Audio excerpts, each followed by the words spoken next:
Some love stories are loud, they arrive with fireworks, grand gestures, and dramatic confessions. But some love stories are quiet, they grow slowly between borrowed books, shared words, and moments that do not seem important at the time. Love and Other Words is that kind of story. So, Love and Other Words feels like one of those stories that does not hit you all at once. It kind of slowly settles in your chest. It starts with this girl Massey. She is quite the kind of person who keeps things to herself, not because she does not feel deeply, but because life taught her early that feeling too much can hurt. Her mom dies suddenly when she is young, and after that, her house becomes this silent place. Her dad is there, but emotionally he is somewhere else. So Massey learns to stay strong by staying closed. Then one day she meets Elliot, and honestly, Elliot is the opposite of her. He talks a lot, feels everything, gets attached easily. He is awkward in a sweet way. From the moment they meet, he notices her, like really notices her, and that's something she is not used to.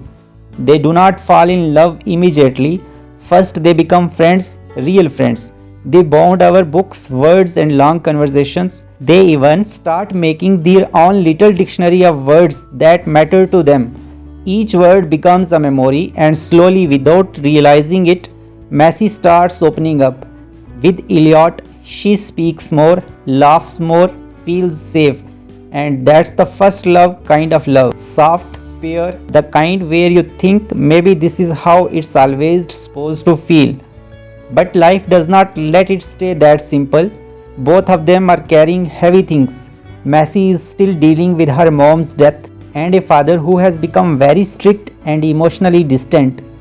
Elliot's home life is messy, loud, and unstable, and also full of pain. They love each other, but they are also young, confused, and scared. Then something happens, something big, something that breaks everything. The book does not tell you right away what it is, but you feel it.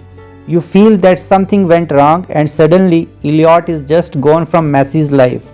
No proper goodbye, no closure, just absence. And Massey does what she has always done best. She shuts down, she locks that part of her heart away, and convinces herself she is okay. Years pass, now Massey is an adult. She is in a relationship with a guy named Sian. He is nice, stable, safe. The kind of relationship that would not hurt you, but also would not make your heart race. And she is okay with that because after Elliot, she promised herself she would not love like that again.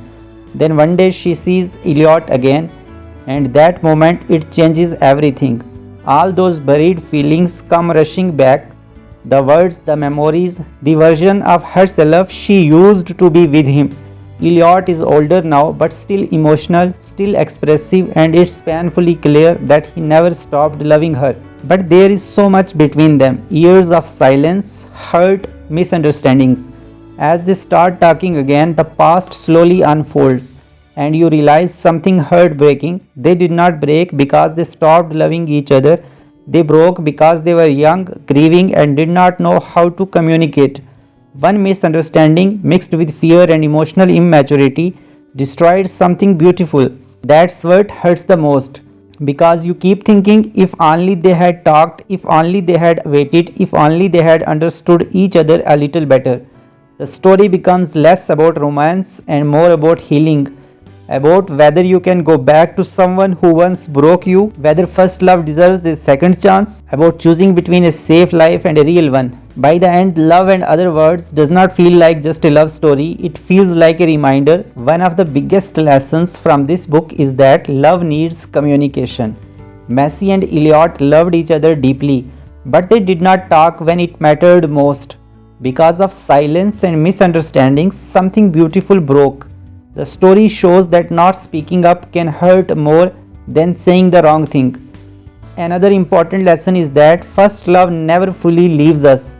Even after years, Massey and Elliot still carry each other in their hearts. First love shapes how we love later, how much we trust, and how afraid we become of getting hurt again. The book also teaches that grief changes people. Massie's fear of closeness comes from losing her mother. Elliot's emotional struggle comes from his broken home. The story reminds us to be kinder because everyone is fighting something we may not see. It shows the difference between safe love and real love. Massie's relationship with Sian is calm and stable, but it lacks deep emotional connection. With Elliot, love is risky, intense, and honest. The book makes us think about whether we want a relationship that is just comfortable or one that truly makes us feel alive. Another lesson is that timing matters in love. Sometimes two people love each other but they meet at the wrong time. Growing up, healing, and understanding yourself are important before love can work. The story also teaches that closing your heart protects you, but it also keeps you lonely. Massie learns that avoiding pain also means avoiding joy. To truly love, you have to be brave enough to feel everything. Finally, the book reminds us that second chances are possible, but only when there is honesty, maturity, and healing. Love alone is not enough. Understanding and communication are just as important. And that's what Love and Other Words leaves us with. Not a perfect love story, not a dramatic ending, but a quiet truth that love needs words, that silence can break even the strongest bond, and that sometimes the people who know us best are the ones who knew us first. This story reminds us that it's okay to feel deeply, it's okay to be afraid, and it's okay to choose love again even after being hurt. Because real love does not disappear with time, it waits, it grows, and when we are ready, it finds its way back. If you liked this summary, do not forget to like, share, and subscribe for more book stories like this. Thank you for watching.